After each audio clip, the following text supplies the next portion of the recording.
Just to take a look at what's happening on the screens, you can see the procession of the body of former President Daniel Moi is making its way into Parliament. Of course, this is the third day of public viewing, and this has been the norm since the first day, that is on Saturday, that procession from Lee Funeral Home all the way to Parliament, where, of course, the body is aboard the gun carriage, pulled by the gun carrier, and now it will be moved again into Parliament buildings. There will be preparations conducted to ensure that it's ready for viewing. It will be placed on the Speaker's walkway just at the entrance of the National Assembly, and that is where members of the public that may want to go and participate in that important occasion of public viewing, they'll have the opportunity until 5 p.m. today. So that's what's happening in Parliament currently. Of course, we'll be speaking to some of our reporters who will be at the Parliament buildings and even at Nyayo National Stadium, just to bring us to speed on what's the latest from those two sides. Yes, that are happening for tomorrow. Right, and even as you continue to remember this, Kipruto Kirwa, so we see a trend in the appointments that were made by President Moi. Of course, after he became the acting president on the demise of founding father Jomo Kenyatta in 1978, he appointed Mwai Kibaki, who had been in government since 1963, if I'm not mistaken.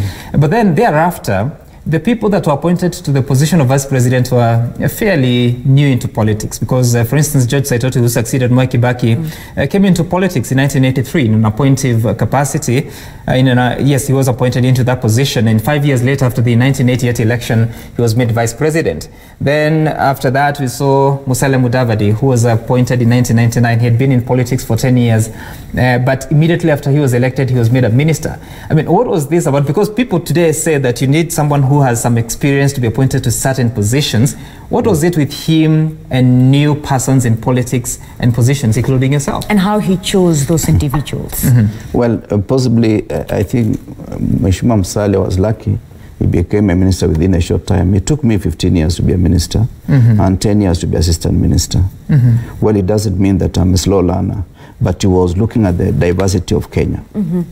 Such that when he appointed him, he was looking at considerations beyond the individual to ensure that he is able to balance the heartbeat of the nation. He is also able to bring in new and old in certain combination. Remember that the Kenyatta cabinet, he did not sack them. He allowed them to suffer the natural attrition process, such that many individuals who were able to sustain the storm of the time, they stayed in the cabinet for quite some time. Remember, Mzee Kibaki became his vice president for 10 years. Right. And I think in his wisdom, Kibaki was a source of stability. And remember, even during the Kenyatta succession, Kibaki maintained a very neutral stand, a position that he held with a lot of respect. But subsequent to that, I think there was also a lot of politics that started setting in, because, as I said, Moi served under two critical periods. The first 10 years under the Cold War, where Africa was polarized into the East and the West. And at the end of the Cold War, resources in Africa, including Kenya, diminished. Agitation for multipartyism came in, and many other things were making the governance of the time very unstable.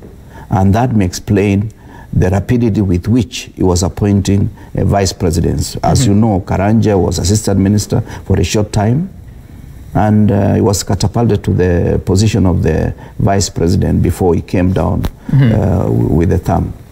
So some of these were the volatile situation of politics at that particular time. Right. And possibly his appointment, the appointment of Musalia Mudavadi, came in because KANU was almost ruptured by the Kasarani meeting. Honorable Kipruto, would you say the fact that we also had the president there talking about how Moi was inheriting a government when the world in itself has just come from a world war. You look at Africa in the 1980s, a lot of African countries then still hadn't gained independence. They were still fighting for independence.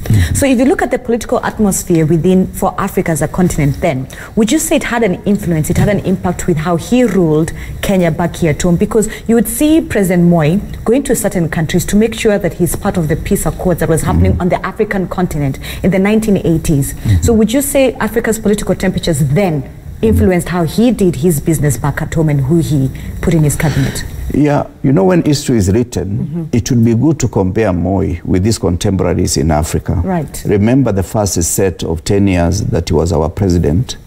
Africa was replete with a lot of dictators, and many governments were overthrown. This is the period of coup and coup d'etats that took place in Africa. Right. But he was able to steer the ship. Remember also taking from a very huge figure like Jomo Kenyatta. Many of us, we did not know what would be next when we were told Mzee has passed on. And our prayer as Kalenjins, because the politics is tribal up to now in Africa, we were saying we wish they retain him at the position of the vice president. Right. Because we did not know that he was going to be the president. Do you think Moi ruled with a firm hand like that because of where Africa was at that time and he could see it? Firmness, yes, he was firm. But you see, when you listen to some of the commentators on TV and other stations, they are not giving Moi his due position in history. He could have decided to make Kenya something different. But he was able to keep to the tradition, and that's why he said he was pursuing Nyayo. That is the footsteps of the founding father of this nation.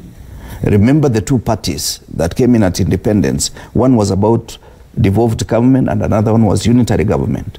That was also a source of conflict among the nations and nationalities of Kenya. And therefore Moi was able to midwife that process and allow Kenyans to look at themselves as one.